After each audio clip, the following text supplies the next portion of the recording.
Imagina una monja que desafía a los inquisidores con visiones tan intensas que podrían haberla condenado a la hoguera, pero en cambio transformó el catolicismo entero. ¿Y si te dijera que esa mujer era la más poderosa de la España del siglo XVI y que sus revelaciones prohibidas aún esconden secretos que la Iglesia prefiere olvidar? Bienvenidos a esta serie sobre Santa Teresa de Ávila, la mística con visiones prohibidas que sacudieron los cimientos del poder religioso. Si alguna vez has sentido un llamado espiritual inexplicable, escribe en los comentarios qué visión te ha marcado en tu vida y no olvides suscribirte para no perderte los episodios siguientes donde desentrañaremos su legado paso a paso. En las áridas tierras de Castilla, donde el sol castiga sin piedad y las sombras de la Inquisición se alargan como tentáculos invisibles, nació en marzo del año 1511 una niña llamada Teresa de Cepeda y Ahumada. Su familia, de linaje converso, es decir, de judíos convertidos al cristianismo, ya cargaba con el peso de la sospecha en una España obsesionada con la pureza de la sangre. Pedro, su padre, era un hombre devoto y lector empedernido de libros religiosos, mientras que su madre, Beatriz, infundía en la casa un aire de piedad cotidiana que pronto impregnaría la infancia de Teresa. Desde muy pequeña, la niña mostró una sensibilidad extrema hacia lo divino, pero también una rebeldía que la llevaría a bordear los abismos de la fe y la herejía. En aquellos tiempos, la España de los reyes católicos bullía con reformas religiosas y persecuciones, y el convento se erigía como refugio para las mujeres que buscaban escapar de los lazos mundanos, aunque no siempre de las cadenas espirituales. Teresa creció en una familia numerosa, rodeada de hermanos que avivaban su imaginación con historias de caballeros y batallas santas. A los 7 años, fascinada por las vidas de mártires que devoraban los libros prohibidos de su padre, convenció a su hermano Rodrigo de huir de casa para emular a aquellos héroes cristianos y morir en manos de los moros. El plan infantil fracasó estrepitosamente cuando un tío los interceptó en las afueras de Ávila, pero ese episodio revelaba ya el fuego interior de Teresa, una llama que no se apagaría ni con los años ni con las enfermedades que pronto la postrarían. La muerte de su madre, cuando Teresa contaba apenas 14 años, la sumió en un duelo profundo, y en su desesperación se encomendó a la Virgen María, patrona de Ávila, cuya imagen en la catedral local parecía susurrarle promesas de consuelo eterno. Sin embargo, el mundo exterior la tentaba con sus vanidades, y durante su adolescencia Teresa se dejó llevar por las modas de la época, leyendo novelas de caballerías que su padre desaprobaba con vehemencia. La tuberculosis la atacó como un enemigo sigiloso, debilitando su cuerpo joven y confinándola a un lecho de sufrimiento que duró años. En medio de fiebres y dolores que la hacían clamar por misericordia, Teresa experimentó sus primeras intuiciones místicas, vislumbres fugaces de una presencia divina que la envolvía como un manto cálido. Los médicos de la época, con sus remedios primitivos a base de sangrías y pociones amargas, no lograron curarla, y fue en el encierro de su habitación donde comenzó a cuestionar el rumbo de su vida. Su padre, temiendo por su salvación eterna, la envió al convento de las Agustinas en Ávila, un lugar de relativa laxitud donde las monjas disfrutaban de visitas y comodidades que rayaban en lo mundano. Allí, con 18 años, Teresa tomó el hábito, pero el convento no era el paraíso de oración que imaginaba. Las conversaciones frívolas y las intrigas internas la alejaban de su anhelo espiritual, y pronto cayó en una melancolía que la llevó a abandonar temporalmente la vida monástica. Regresó al convento en el año 1533, impulsada por una resolución más firme, pero las dudas la asaltaban como sombras en la noche. En esos primeros años como monja, Teresa se dedicó a la oración mental, una práctica que le permitía dialogar internamente con Dios, pero sus visiones iniciales eran tímidas, como ecos lejanos que no se atrevían a materializarse. La Inquisición, ese tribunal implacable que vigilaba cualquier desviación doctrinal, acechaba en los rincones de la sociedad, y las mujeres que hablaban de éxtasis divinos corrían el riesgo de ser tachadas de iluminadas, o peor, de brujas. Teresa, consciente de estos peligros, guardaba silencio sobre sus experiencias, pero el peso de su fe la impulsaba hacia adelante, hacia un destino que ni ella misma podía prever. Poco a poco, su salud se recuperó lo suficiente para participar en las rutinas conventuales, bordando y enseñando a las novicias, mientras en su interior bullía una tormenta de anhelos que pronto estallaría en revelaciones prohibidas.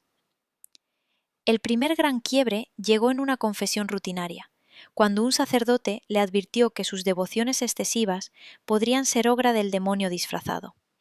Esa advertencia la paralizó, sembrando semillas de duda que la llevaron a una crisis espiritual de 3 años, en los que evitó cualquier forma de contemplación profunda. Ávila, con sus murallas imponentes y su catedral gótica que dominaba el horizonte, parecía un escenario perfecto para el drama interior de Teresa, donde el eco de las campanas marcaba el ritmo de sus luchas internas. Amigos y familiares notaban su palidez y su distracción, pero nadie imaginaba el torbellino que la consumía. Fue en este periodo de sequía espiritual donde Teresa descubrió la importancia de la humildad, un arma sutil contra las acusaciones de orgullo místico que tanto temía.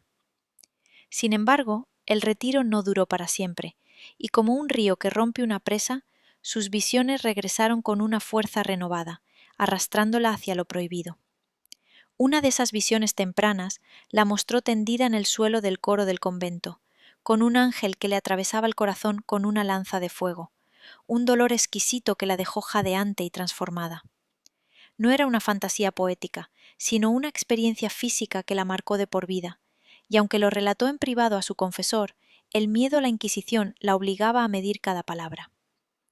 En la España de Felipe II, donde la contrarreforma exigía obediencia absoluta, tales relatos podían interpretarse como alucinaciones demoníacas, o en el mejor de los casos, como ilusiones piadosas. Teresa, con su inteligencia aguda, comenzó a documentar estas experiencias en escritos que circularían en secreto, sentando las bases de su obra maestra, el libro de su vida, que más tarde sería escrutado por teólogos suspicaces. Pero en este punto inicial, su vida monástica transcurría entre la rutina y el éxtasis oculto, un equilibrio precario que la mantenía en constante tensión. La fama de su santidad empezó a filtrarse más allá de los muros conventuales, atrayendo a visitantes que buscaban su consejo, desde nobles hasta humildes campesinos que veían en ella una intermediaria con lo divino. Sin embargo, esta atención no traía solo bendiciones, también despertaba envidias dentro del convento y rumores fuera de él. ¿Era Teresa una santa o una visionaria peligrosa? La pregunta flotaba en el aire cargado de incienso y sospecha. En medio de esto, su devoción por el niño Jesús se intensificó, imaginándolo en su regazo como una madre terrenal, una intimidad que escandalizaba a algunos y fascinaba a otros. Sus oraciones se volvían más audaces, pidiendo a Dios que la liberara de las ataduras del mundo, pero el mundo, con su red de intrigas, no la dejaría escapar tan fácilmente. A medida que los años pasaban, Teresa sentía un llamado cada vez más fuerte a reformar la vida monástica, que veía corrompida por el laxismo y las comodidades excesivas. La orden carmelita, dividida entre la rama calzada más relajada y la descalza más estricta, se convertía en el campo de batalla de sus ambiciones. Pero antes de lanzar su cruzada, tuvo que enfrentar pruebas personales que la endurecieron, como la muerte de hermanos en batallas lejanas y la pobreza que azotaba a su familia. En este crisol de adversidades, su fe se forjó como el acero toledano, preparándola para los conflictos que vendrían. La intriga se cernía sobre ella, porque cada visión la acercaba más al borde del abismo, donde la delación a la Inquisición era una amenaza constante. ¿Podría una mujer como Teresa navegar estos mares tormentosos sin hundirse? La respuesta se revelaría en los episodios venideros, donde su valentía desafiaría al mismísimo poder eclesiástico. El corazón de Teresa ardía con un fuego que no era solo devoción, sino una llamada a purificar lo que veía como corrupción en el corazón de la Iglesia. Pero mientras sus visiones se multiplicaban en la quietud de las noches conventuales, las sombras de la Inquisición se cernían cada vez más cerca, listas para devorar cualquier atisbo de herejía. En el año 1559, cuando el mundo exterior bullía con las guerras religiosas que dividían Europa, Teresa experimentó un éxtasis que la dejó suspendida en el aire, un fenómeno que sus hermanas presenciaron con una mezcla de temor y reverencia, pero que también alimentó los primeros rumores de que sus dones podrían ser obra de fuerzas oscuras. Bienvenidos de nuevo a esta exploración profunda de la vida de Santa Teresa de Ávila, donde cada revelación prohibida nos acerca más al misterio de cómo una mujer frágil desafió el poder absoluto de la época. Si has experimentado un momento de duda espiritual en tu propia vida, comparte en los comentarios qué te ha ayudado a superarlo, y recuerda activar la campanita para seguir desentrañando su historia en los próximos episodios. La crisis espiritual que había paralizado a Teresa durante aquellos 3 largos años de silencio interior no fue más que el preludio de una transformación radical que la impulsaría hacia las profundidades de la mística contemplativa. En el convento de la Encarnación, un lugar vasto y bullicioso con más de 100 monjas donde las reglas se interpretaban con laxitud extrema, Teresa luchaba por encontrar el silencio necesario para su oración.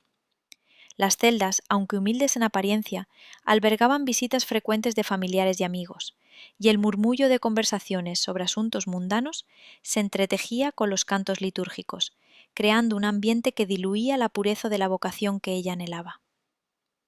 Fue en este caos controlado donde, a los 44 años, su alma se abrió de par en par a una unión con Dios que la describiría más tarde como un éxtasis en el que su espíritu se desprendía del cuerpo, flotando en una luz inefable que la llenaba de paz y terror al mismo tiempo. Estas experiencias no eran meras meditaciones piadosas, sino raptos que duraban horas, dejando su cuerpo inerte y su rostro iluminado por una serenidad sobrenatural que inquietaba a quienes la observaban desde la distancia. Sus confesores, hombres piadosos pero cautelosos ante la marea de acusaciones que flotaba en el aire de la España inquisitorial, la instaban a moderar sus prácticas, temiendo que tales visiones fueran tentaciones del maligno diseñadas para seducir a una alma ingenua. Uno de ellos, el padre Pedro Ibáñez, un dominico erudito, la sometió a interrogatorios exhaustivos, escudriñando cada detalle de sus revelaciones para discernir si provenían del cielo o del infierno. Teresa, con su ingenio afilado y su honestidad brutal, respondía con una franqueza que desarmaba, pero en su interior bullía el miedo a ser denunciada ante el Santo Oficio, cuya cárcel era un destino peor que la muerte para muchas mujeres de su tiempo. Ávila, con sus calles empedradas y sus plazas donde los rumores corrían como el viento, se convertía en un tablero de ajedrez donde cada movimiento de Teresa podía ser fatal.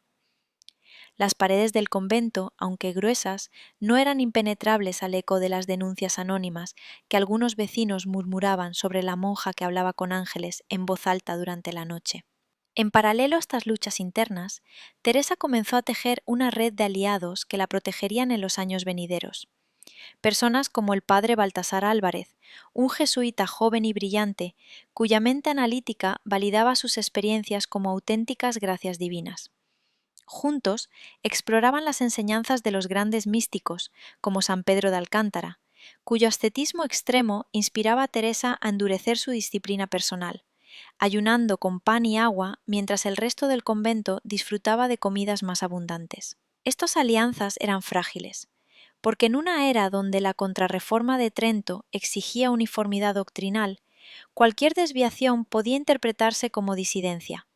y las mujeres, en particular, eran vistas con sospecha eterna. Teresa, consciente de su posición vulnerable como hija de conversos, documentaba meticulosamente sus visiones en cartas y manuscritos, que circulaban en secreto, estableciendo un legado escrito que serviría como escudo contra las futuras acusaciones de falsedad. La tensión escaló cuando en una visión particularmente vívida se le apareció la Virgen María acompañada de San José, patrono de la Iglesia, en una escena que la dejó temblando de emoción y agotamiento. El mensaje implícito era claro: debía reformar su orden para restaurar la pobreza evangélica y la oración incesante que el Carmelo original había olvidado. Pero actuar en ello significaba confrontar a las autoridades eclesiásticas, que veían en la tradición carmelita un baluarte contra el protestantismo rampante.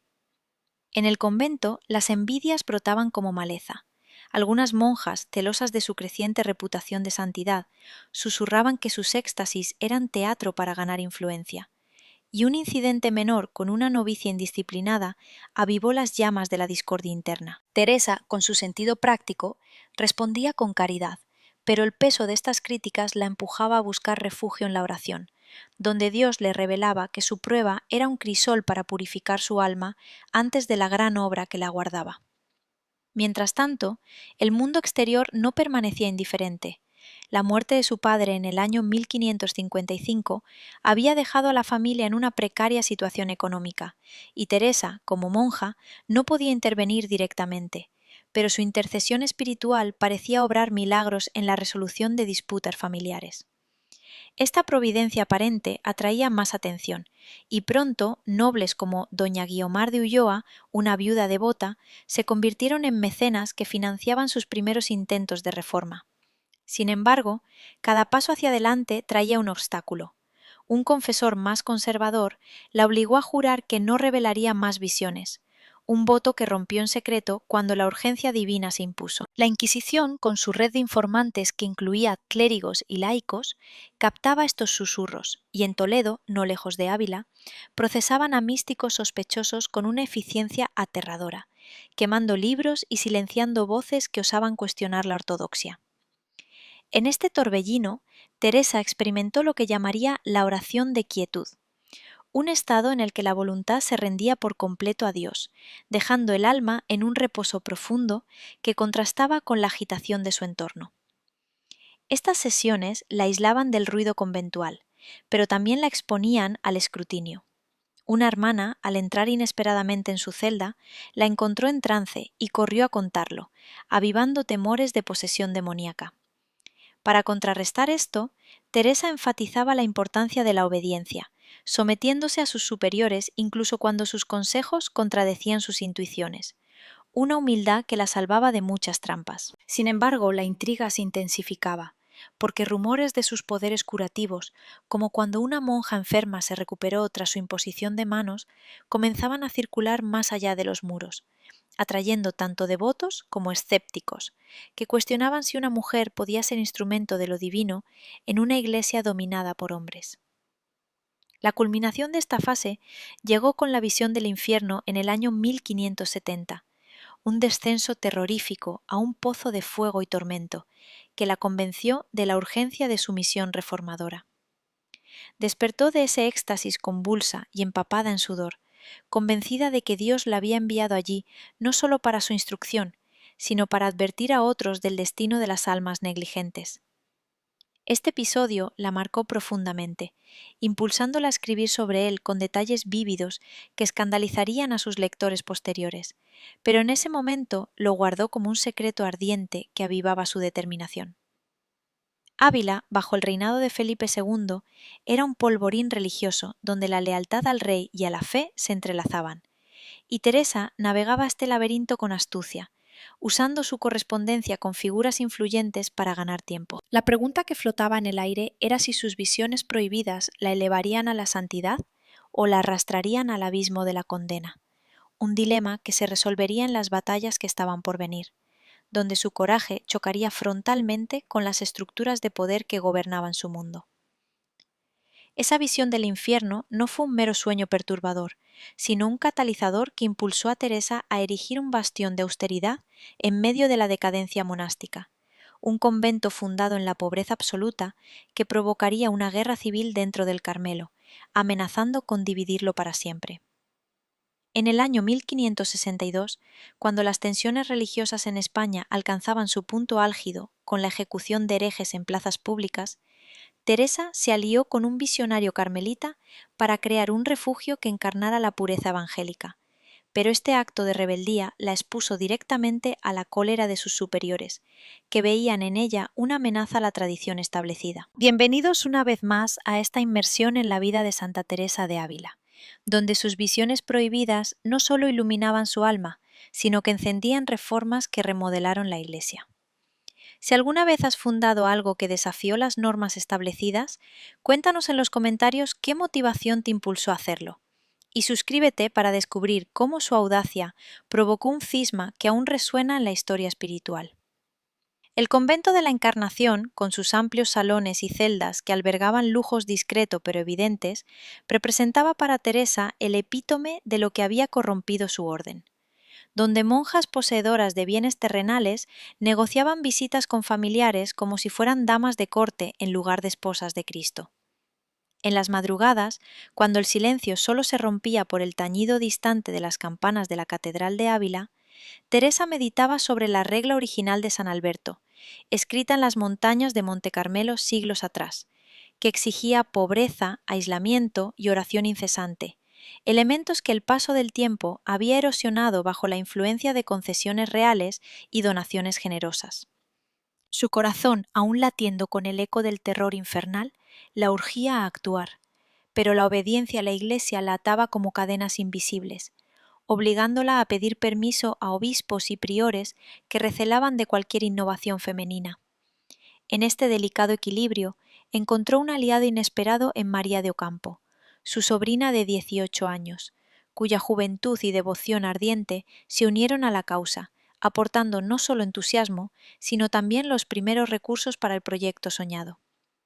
La visión de fundar un monasterio descalzo, donde las monjas vivieran sin propiedades ni ingresos fijos, dependientes únicamente de la providencia divina, se materializó en conversaciones secretas con el padre Pedro de Alcántara, un fraile carmelita cuya penitencia extrema lo había reducido a una figura espectral, pero cuya sabiduría confirmaba que las revelaciones de Teresa provenían de Dios. Juntos delinearon los estatutos: 16 monjas como máximo, clausura absoluta con rejas que separaran el mundo exterior, y una rutina de oración que comenzaba antes del amanecer y se extendía hasta la medianoche, intercalada con trabajos manuales humildes como hilar y bordar para subsistir. Ávila, ciudad de murallas que simbolizaban tanto protección como encierro, se convirtió en el escenario de esta gestación clandestina. Las reuniones se celebraban en casas particulares para evitar los oídos del convento, y cada paso requería la aprobación del obispo local, don Álvaro de Mendoza, un noble eclesiástico cuya simpatía inicial por la causa se vería puesta a prueba por las presiones de Roma. La adquisición del terreno para el nuevo convento fue un periplo de obstáculos que pondría a prueba la fe de Teresa hasta sus límites. Un caserón ruinoso en las afueras de Ávila, cerca de la ermita de San José, fue elegido por su aislamiento, pero las negociaciones con el propietario, un clérigo avaricioso, se prolongaron meses, exigiendo que Teresa recurriera a sus conexiones nobiliarias para presionar. Durante este tiempo, sus visiones se intensificaron, mostrándole a San José como protector del futuro monasterio, una advocación que la llenaba de consuelo ante las dudas que la asaltaban en las noches de insomnio. Doña Guiomar, su benefactora, aportó joyas y tierras que se vendieron discretamente para cubrir los costos, pero el secreto no duró. Rumores de la fundación llegaron a oídos de la priora de la Encarnación, Juana Suárez, quien, celosa de la influencia creciente de Teresa, la acusó ante el provincial carmelita de desobediencia y ambición desmedida. En una audiencia tensa, Teresa defendió su proyecto con argumentos teológicos extraídos de las Escrituras, citando el Evangelio de los pobres de espíritu, pero el provincial, fray Ángel de Salazar, aunque escéptico, concedió un permiso provisional que sería el salvavidas de la iniciativa. La construcción del convento de San José se inició en secreto durante el invierno de 1562, con obreros que trabajaban al amparo de la noche para evitar escándalos,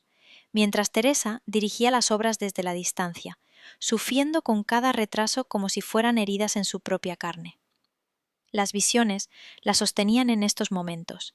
En una de ellas, Cristo le prometió que el monasterio sería un faro de renovación para toda la orden, pero también le advirtió de las persecuciones que vendrían, preparando su espíritu para la tormenta. Cuando el edificio humilde tomó forma, con sus celdas austeras y una capilla sencilla dedicada a San José,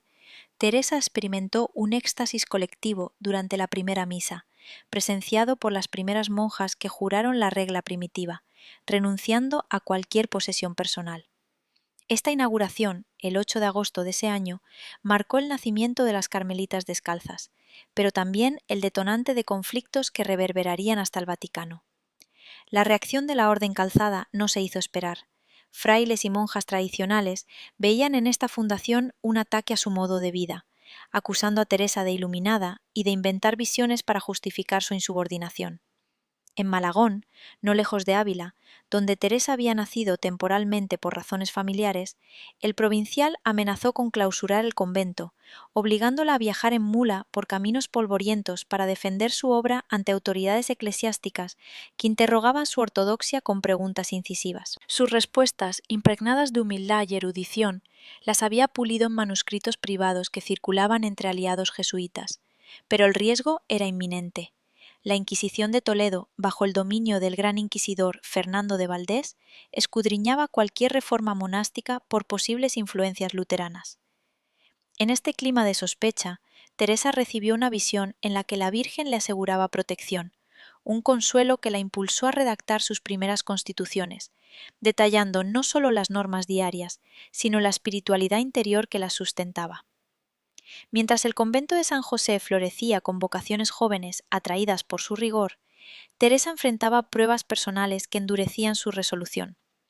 Su salud, frágil desde la juventud, se agravaba con migrañas y debilidades que atribuía a ataques espirituales, pero persistía en sus deberes, enseñando a las novicias el arte de la oración infusa, donde el alma se une a Dios sin intermediarios. La correspondencia con San Pedro de Alcántara se intensificó, intercambiando ideas sobre la mística que influirían en sus obras futuras. Pero su muerte prematura, en 1562, la dejó desolada, viéndolo como un mártir de la Reforma. Nobles como el duque de Alba, aunque distante, oían hablar de sus dones y enviaban mensajeros, elevando su estatus, pero también atrayendo más envidias que se filtraban como veneno en las relaciones conventuales. En Ávila, las murallas que protegían la ciudad ahora parecían burlarse de su aislamiento parcial, pues las noticias de la fundación llegaban a oídos del rey Felipe II, quien, intrigado por la contrarreforma, observaba desde su corte en Madrid. La intriga se profundizó cuando un fraile calzado, fray Domingo Báñez, fue designado como su confesor, y tras leer sus escritos la absolvió de sospechas demoníacas, pero instó a mayor discreción, consciente de que el Papa Pío IV vigilaba las órdenes mendicantes con ojo avizor. Teresa, con su pragmatismo, comenzó a planear expansiones, soñando con conventos en otras ciudades que propagaran la llama descalza, pero cada paso requería batallas diplomáticas que la agotaban físicamente. Una visión en la que Dios le mostraba un árbol frondoso, naciendo de una semilla pequeña, simbolizaba su misión, infundiéndole coraje ante las cartas de denuncia que acumulaban en los archivos eclesiásticos. El convento de San José, con sus rejas y su silencio sagrado, se erigía como un desafío vivo a la laxitud reinante, pero el precio de esta pureza era una tensión constante que la mantenía en vilo, preguntándose si su audacia la llevaría a la canonización o a la hoguera. Esta fundación no era solo un edificio, sino el comienzo de una revolución espiritual que pondría a prueba los límites del poder femenino en una iglesia patriarcal, y las sombras de la persecución se alargaban, prometiendo conflictos que eclipsarían incluso sus visiones más intensas en los capítulos que se avecinaban. El éxito del convento de San José no trajo paz, sino una oleada de fundaciones que multiplicaron las tensiones hasta el punto de que la orden carmelita se fragmentó en una batalla por el control doctrinal, donde Teresa, armada solo con su fe y visiones secretas, se convirtió en el blanco principal de una persecución eclesiástica que casi destruye su obra. En el año 1565, mientras Europa se desgarraba con las guerras de religión que culminaban en la masacre de San Bartolomé en Francia, Teresa extendió su reforma a nuevas ciudades, pero cada nuevo monasterio despertaba resistencias feroces de frailes calzados que la acusaban de herejía y ambición desmedida, obligándola a viajar incansablemente bajo la amenaza de la Inquisición. Bienvenidos nuevamente a esta saga sobre Santa Teresa de Ávila, la mística cuyas visiones prohibidas no solo guiaban su alma, sino que reconfiguraban el mapa espiritual de España. Si has expandido un proyecto personal enfrentando oposiciones, relata en los comentarios cómo lo superaste. Y no dejes de seguir esta serie para presenciar cómo su perseverancia forjó un nuevo orden en medio del caos. La consolidación del convento de San José en Ávila se convirtió en un faro que atraía vocaciones de toda Castilla, jóvenes mujeres que, inspiradas por los rumores de la santidad de su fundadora, abandonaban hogares acomodados para abrazar la pobreza voluntaria que Teresa predicaba con palabras sencillas pero cargadas de autoridad espiritual. Las monjas, vestidas con hábitos ásperos de lana sin adornos, se reunían 4 veces al día en el coro para el canto de salmos, un ritual que llenaba el aire de una devoción palpable que contrastaba con el bullicio de la Encarnación, donde Teresa aún residía formalmente para evitar escándalos mayores. Sus visiones continuaban nutriendo la comunidad. En una de ellas, durante la Navidad de 1563, Cristo resucitado le apareció como un pastor que guiaba su rebaño, un símbolo que la impulsó a escribir las primeras versiones de sus constituciones, un documento que detallaba no solo las normas externas, sino el itinerario interior de la oración, desde la vocal hasta la unión transformante. Estas páginas, redactadas en la penumbra de su celda con una vela parpadeante, circulaban en secreto entre aliadas como la duquesa de Alba, cuya protección nobiliaria blindaba temporalmente la fundación de intervenciones hostiles. La decisión de expandir la reforma surgió de una visión imperiosa en la que Dios le ordenaba sembrar monasterios descalzos por España, comenzando por Toledo, una ciudad imperial donde el Tagus serpenteaba entre palacios mudéjar y la catedral gótica albergaba tesoros artísticos que recordaban la grandeza de los reyes católicos. En el verano de 1566, Teresa, acompañada por su hermano Lorenzo, partió en carro por caminos embarrados, sufriendo el calor sofocante y las fiebres que la debilitaban, pero sostenida por la certeza de su misión divina. La fundación en Toledo fue un parto doloroso. La priora local, Juana de Santo Domingo, una beata extática cuya fama de mística rivalizaba con la de Teresa, inicialmente se opuso, temiendo que la austeridad descalza eclipsara su propio convento.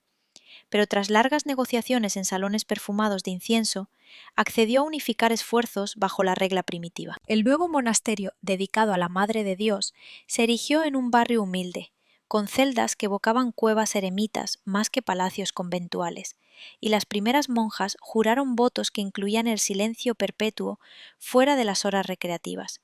un silencio que amplificaba las oraciones hasta convertirlas en un coro invisible ascendiendo al cielo.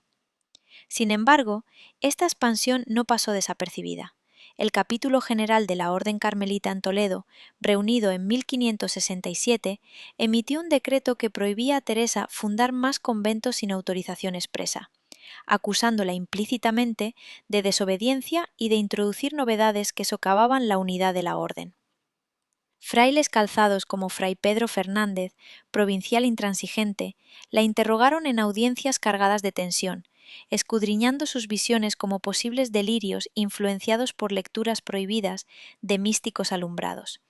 Esos iluminados castellanos que la Inquisición perseguía con saña desde la década anterior. Teresa, con su astucia diplomática, respondía citando a San Bernardo y a San Buenaventura, demostrando una erudición que desconcertaba a sus acusadores, pero en privado confesaba a su confesor, Fray Domingo Báñez, el agotamiento de defenderse de calumnias que la pintaban como una monja ambiciosa que buscaba poder eclesiástico a través de sus supuestas revelaciones.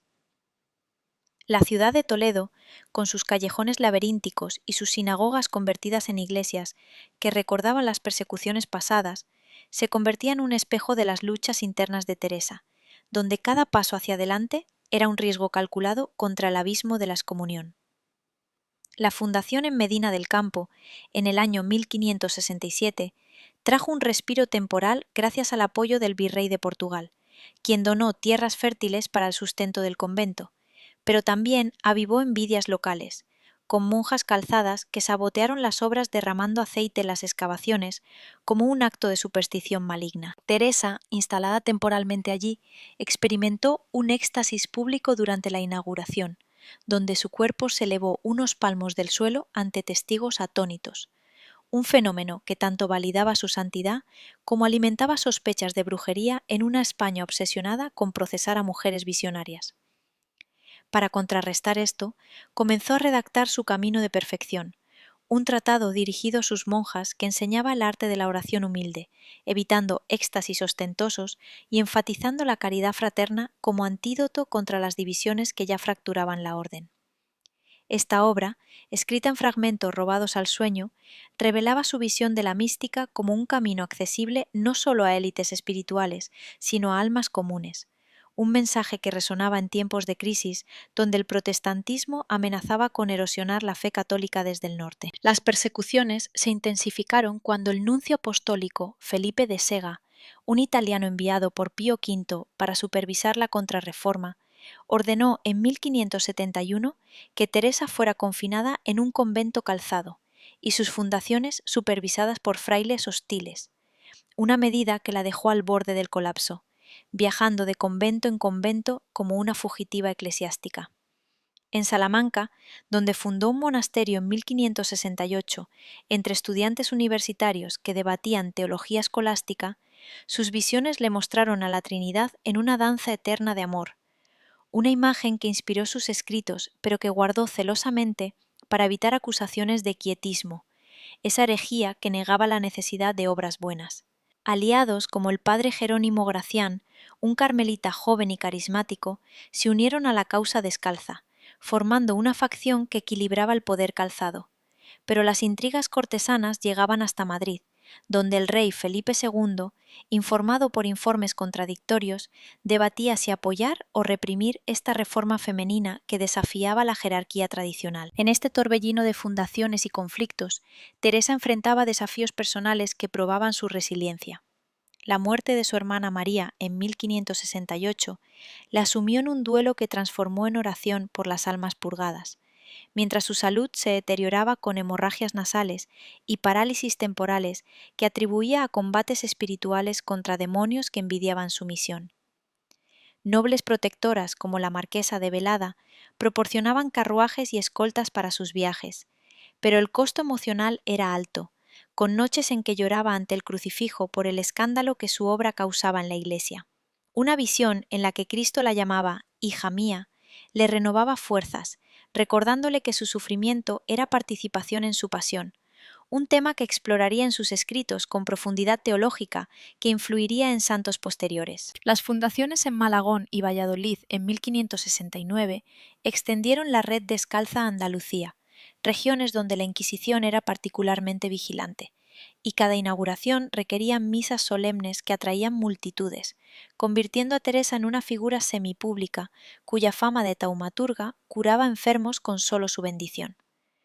La tensión culminó en el capítulo de Alcalá en 1572, donde los calzados intentaron disolver la rama descalza,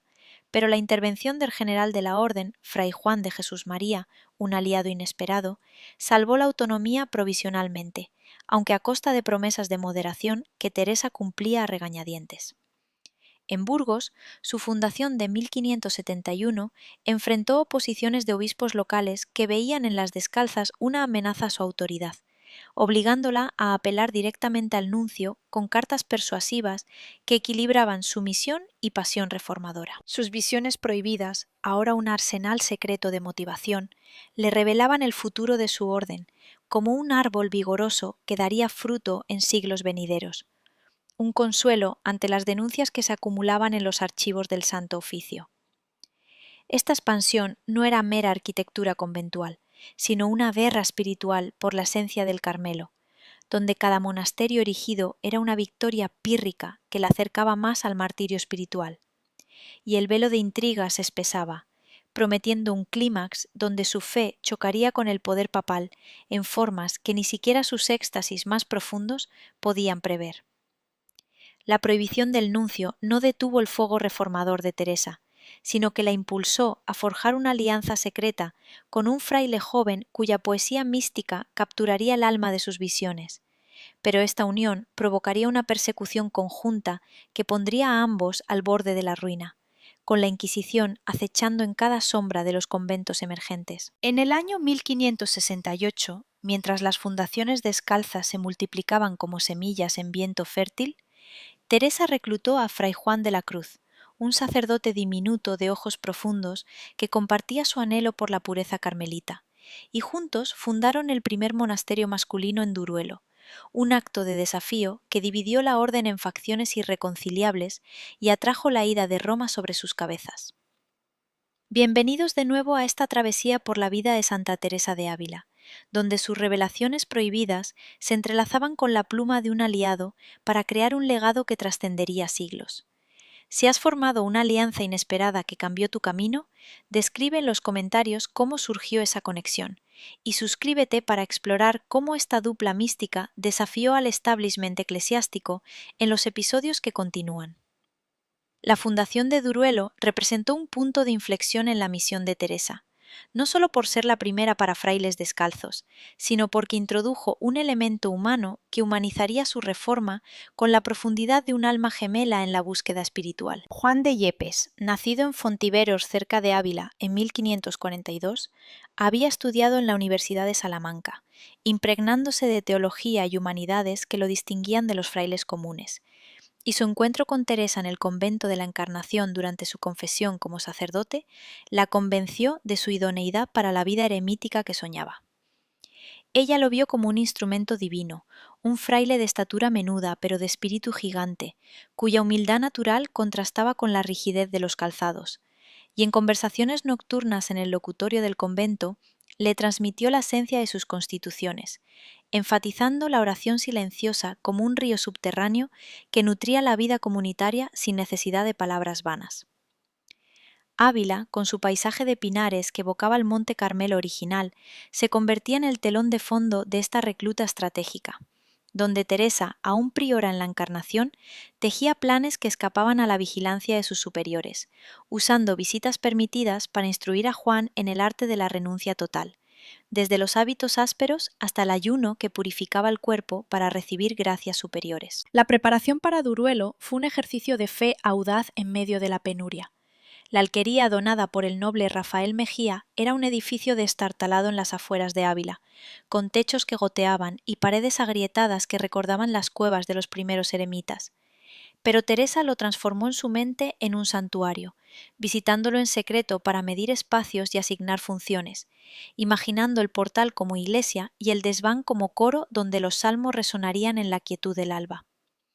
Acompañada por su sobrina Isabel de San Pablo y el capellán Julián de Ávila,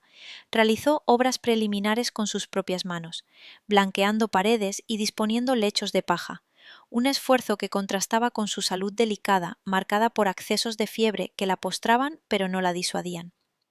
Sus visiones durante estos preparativos la guiaban con precisión sobrenatural. En una, San José le indicaba el sitio exacto para el altar, un detalle que compartió solo con Juan, fortaleciendo su vínculo como cofundadores de una rama que equilibraría la masculina y femenina en igualdad de austeridad. El provincial Fray Ángel de Salazar, aunque reticente, concedió permiso verbal, pero advirtiendo que cualquier exceso sería castigado, una amenaza que pendía como espada de Damocles sobre el proyecto. La inauguración de Duruelo el 28 de noviembre de 1568 fue un acto de pobreza evangélica llevado al extremo, con solo 4 frailes iniciales: Juan, ahora Fray Juan de la Cruz, Antonio de Jesús, un sacerdote experimentado de Medina del Campo, y 2 laicos, todos vestidos con sandalias rudimentarias y túnicas sin adornos que Teresa había cosido personalmente, simbolizando el despojo de vanidades mundanas. La misa de fundación, celebrada en el portal improvisado bajo un cielo invernal cargado de nieve, atrajo a pocos testigos, pero el eco espiritual de ese momento reverberó en la orden, marcando el nacimiento de los carmelitas descalzos como una entidad separada que priorizaba la contemplación sobre la predicación activa. Teresa, desde la distancia impuesta por su voto de clausura, mantenía correspondencia ferviente con Juan, animándolo a perseverar en la regla primitiva que exigía 2 horas diarias de meditación mental y silencio nocturno, prácticas que él adoptaba con una devoción que rayaba en el heroísmo, transformando la alquería en un oasis de oración, donde los frailes se turnaban en adoración perpetua ante el Santísimo. Sin embargo, las dificultades materiales no tardaron.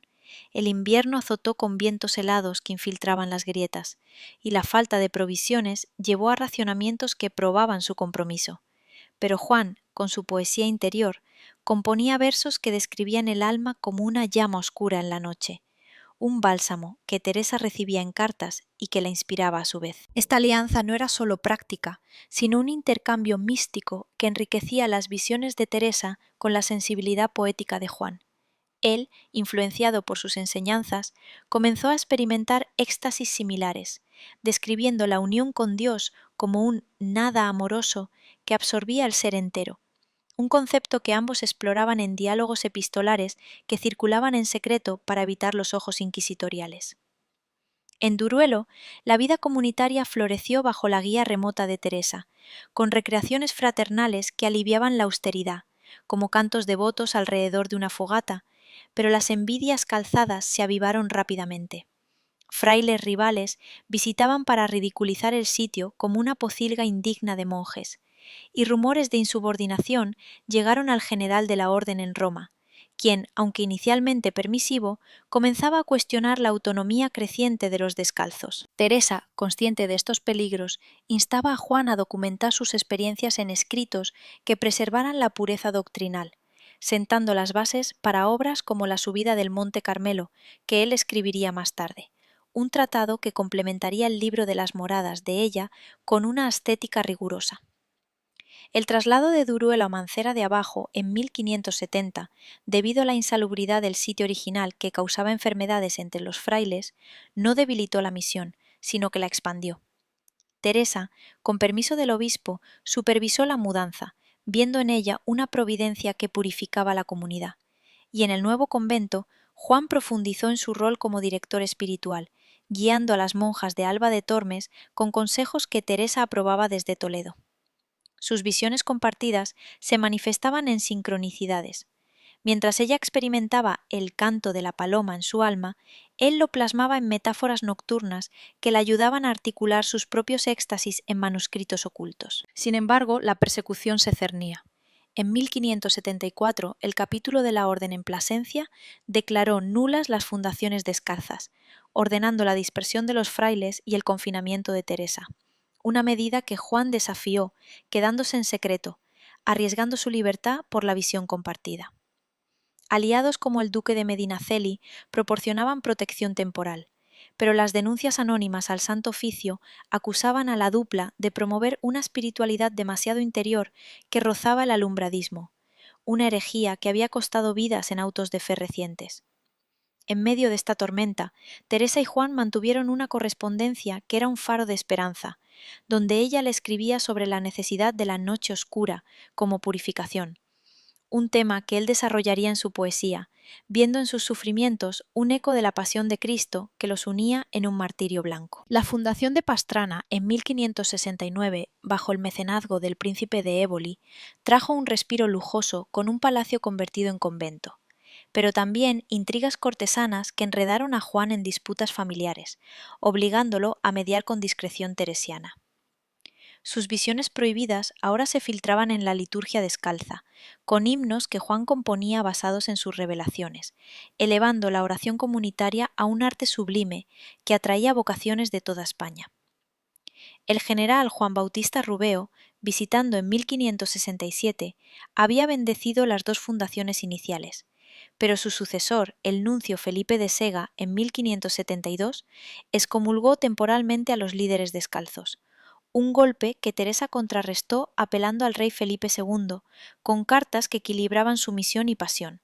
ganando un indulto provisional que salvó la rama. La intriga se profundizó cuando Juan fue secuestrado por Calzados en 1577 y encarcelado en Toledo, un calvario de 9 meses en una celda minúscula donde compuso sus Coplas del alma que se quiere a Dios, escapando milagrosamente para reunirse con Teresa, cuya visión previa le había advertido del peligro. Ella, desde Sevilla, donde fundaba en 1575 entre calores andaluces y oposiciones virreinales, oraba por su liberación, viendo en su sufrimiento la confirmación de que sus visiones prohibidas eran el eje de una reforma providencial.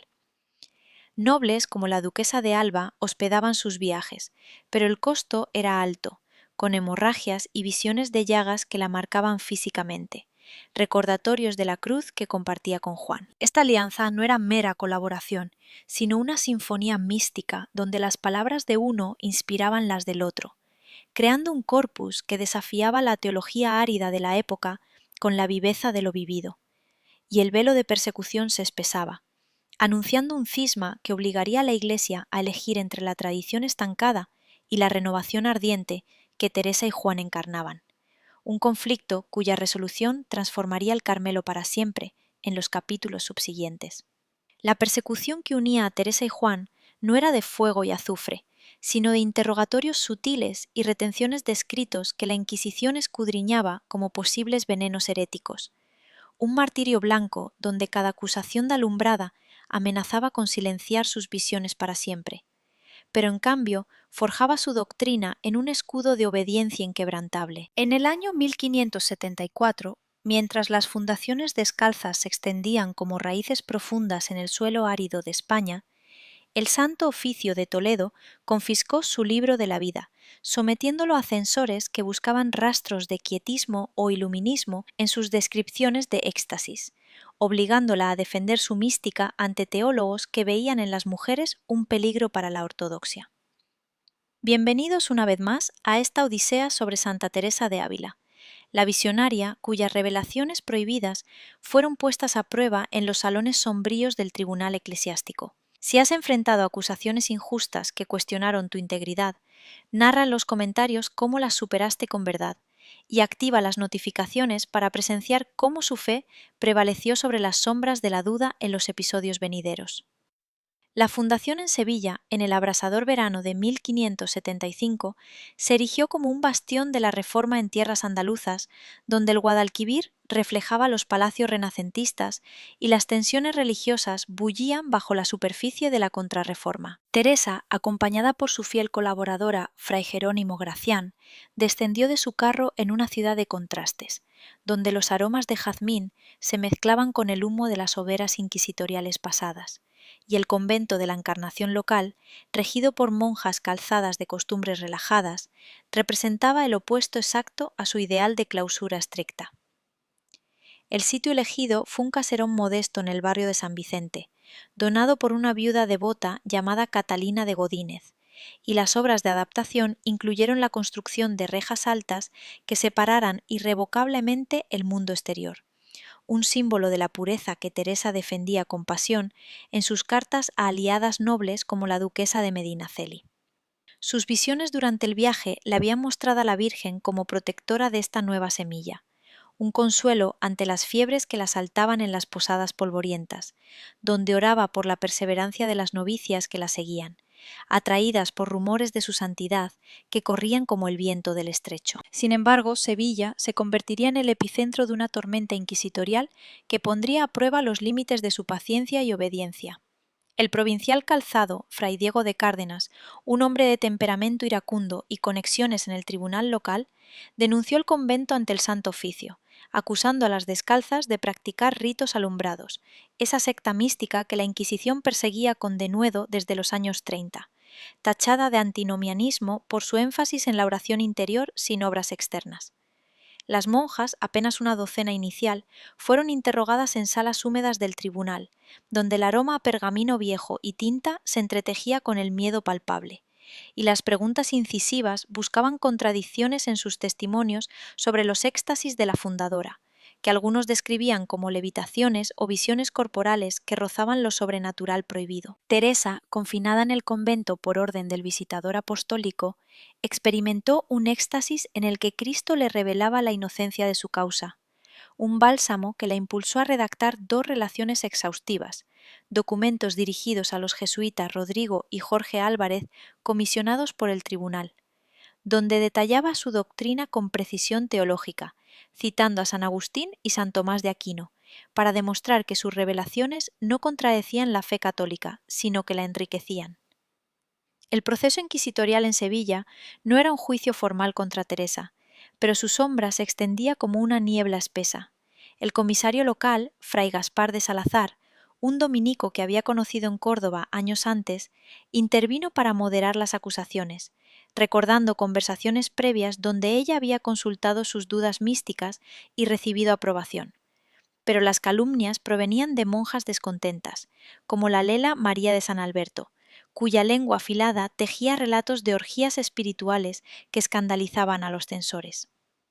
En las noches de encierro, Teresa escribía a Gracián, su director espiritual designado por el nuncio, instándolo a perseverar en la reforma pese a las divisiones que fracturaban a los descalzos, y sus visiones se intensificaban, mostrándole un jardín regado por su sufrimiento, donde flores de santidad brotaban de la persecución. El rey Felipe II, informado por informes contradictorios que llegaban a su corte en el Escorial, donde meditaba sobre la Armada Invencible, debatía la utilidad de esta monja reformadora para su cruzada contra el protestantismo, y su silencio inicial era un arma de doble filo que mantenía a Teresa en vilo, orando por una intervención providencial que disipara las nubes de sospecha. La absolución llegó en 1576, cuando el Tribunal de Sevilla, tras revisar las relaciones y testimonios de teólogos como el padre Báñez, declaró la inocencia del convento, pero no sin retener copias de sus escritos para escrutinio mayor en Toledo, donde el gran inquisidor Gaspar de Quiroga, cardenal de Toledo y amigo de protectoras como Luisa de la Cerda, intervino personalmente para defender su ortodoxia. Quiroga, en una carta fechada en febrero de 1577, comentaba que no hallaba en sus páginas materia para el Santo Oficio, sino, bien que mal, en su doctrina. Un veredicto que liberó temporalmente sus manuscritos y permitió la continuación de las fundaciones, pero el trauma de Sevilla dejó cicatrices profundas, con Teresa lamentando en privado las injusticias y dobleces de una tierra donde la verdad se torcía como el humo de las velas. Sus aliados, como el obispo de Ávila, don Álvaro de Mendoza, quien había bendecido San José, la animaban a apelar directamente a Roma, y ella lo hizo con humildad, enfatizando su sumisión a la Iglesia en cartas que equilibraban la pasión mística con la obediencia filial, un equilibrio que salvaba su reputación ante las acusaciones de orgullo iluminado. En paralelo a esta prueba inquisitorial, la Reforma descalza enfrentaba su propio cisma interno.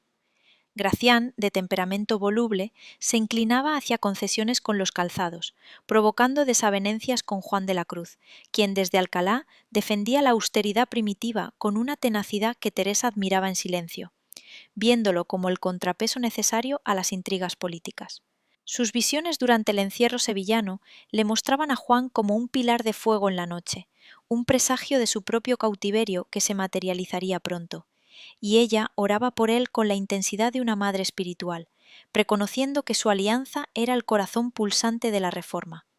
Nobles andaluzas, como la condesa de Feria, financiaban el convento pese a los rumores, y las vocaciones fluían, atraídas por la fama de curaciones que se atribuían a las oraciones de Teresa, como la de una niña ciega que recobró la vista tras su intercesión, un milagro que tanto validaba su santidad como avivaba sospechas de taumaturgia demoníaca en oídos hostiles. La culminación de esta fase persecutoria llegó con la bula apostólica de Gregorio XIII, en 1576, que separaba provisionalmente a los descalzos de los calzados, permitiendo a Teresa gobernar sus conventos con autonomía limitada, pero bajo la vigilancia de un vicario general que moderaba sus audacias. En Toledo, donde había fundado en 1566, recibió la noticia en una celda austera, y su respuesta fue una oración de acción de gracias que infundía esperanza en sus monjas, recordándoles que el sufrimiento era el precio de la verdadera unión con Dios. Sin embargo, las denuncias no cesaban. En Valladolid, el tribunal local colgó un San Benito simbólico sobre sus escritos, reteniendo el libro de la vida hasta su muerte, una humillación que ella aceptaba con ironía suave, comentando en cartas que Dios le daría un libro vivo en lugar de los prohibidos por el Índice de Valdés en 1559. Sus confesores, como el dominico Bartolomé de Medina, consultor inquisitorial, la absolvían en privado, pero la tensión constante la agotaba, con hemorragias y parálisis que interpretaba como cruces para expiar las divisiones que su reforma causaba en la Iglesia. Esta persecución no era mera adversidad, sino un crisol que purificaba su mística, llevándola a enfatizar en sus enseñanzas la obediencia como virtud suprema, superior incluso a los éxtasis, un mensaje que resonaba en tiempos donde la Inquisición vigilaba cualquier desviación con la precisión de un relojero. Aliados teológicos como Juan de Ávila, el apóstol de Andalucía, elogiaban su doctrina en cartas que circulaban en secreto, comparándola con los grandes místicos sin mancha de herejía, y el rey, finalmente, la protegía indirectamente al favorecer la contrarreforma que su orden impulsaba. En Sevilla, el convento floreció pese a todo, con una rutina de oración que comenzaba al alba y se extendía en turnos perpetuos, donde las monjas hilaban para subsistir mientras meditaban en las moradas interiores que Teresa delineaba en sus escritos ocultos. La intriga inquisitorial se desvanecía temporalmente, pero dejaba un legado de vigilancia que la mantenía en alerta, preguntándose si sus visiones prohibidas serían el faro de la Iglesia o la excusa para su caída, un dilema que se intensificaría en las batallas finales por la independencia de los descalzos, donde su coraje espiritual chocaría con las estructuras de poder que definían su época.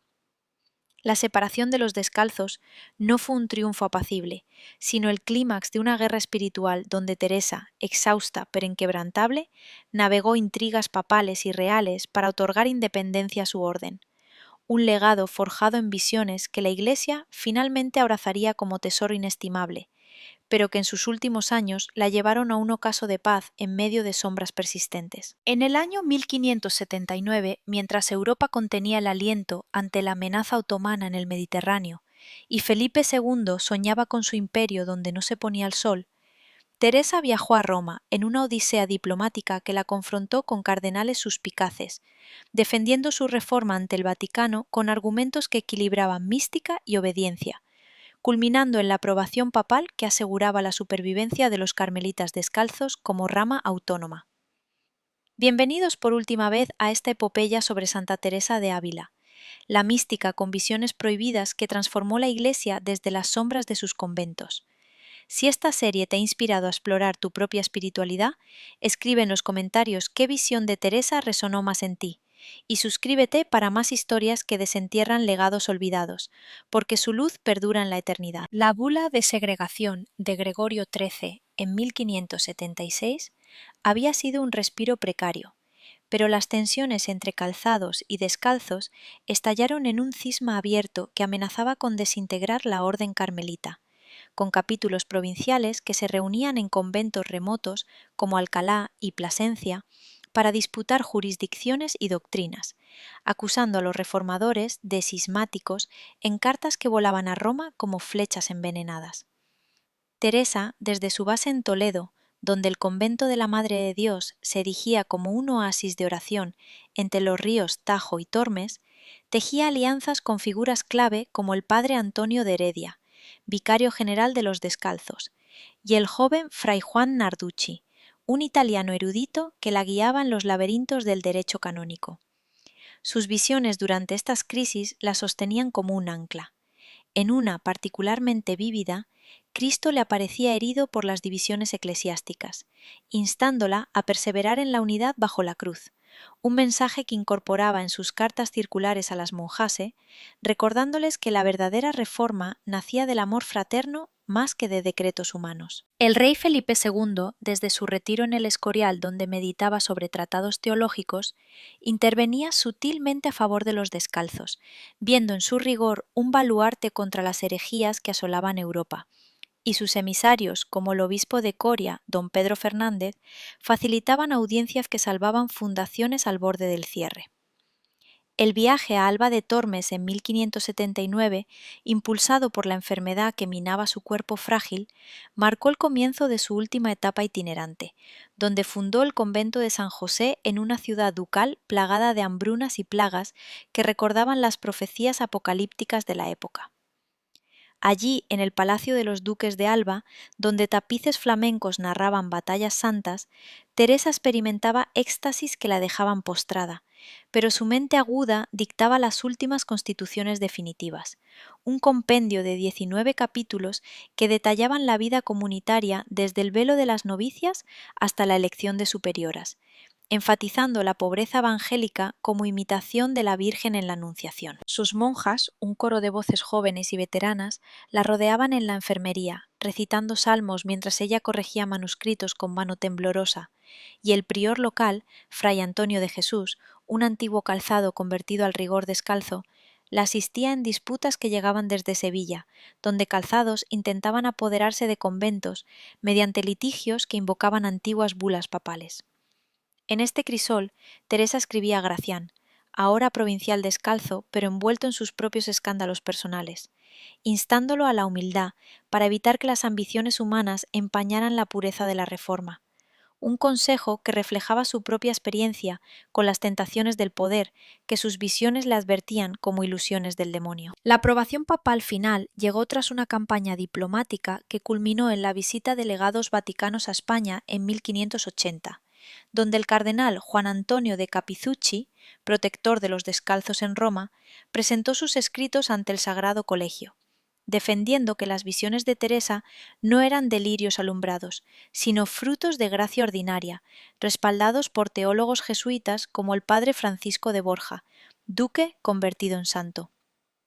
La bula Pía Desideria de 1582, emitida por Gregorio XIII antes de su muerte, concedió a los descalzos estatus de provincia independiente, con 16 conventos de monjas y 15 de frailes, un triunfo que Teresa celebró en una misa privada en Alba, donde lágrimas de gratitud rodaban por sus mejillas mientras oraba por la unidad perpetua de la orden.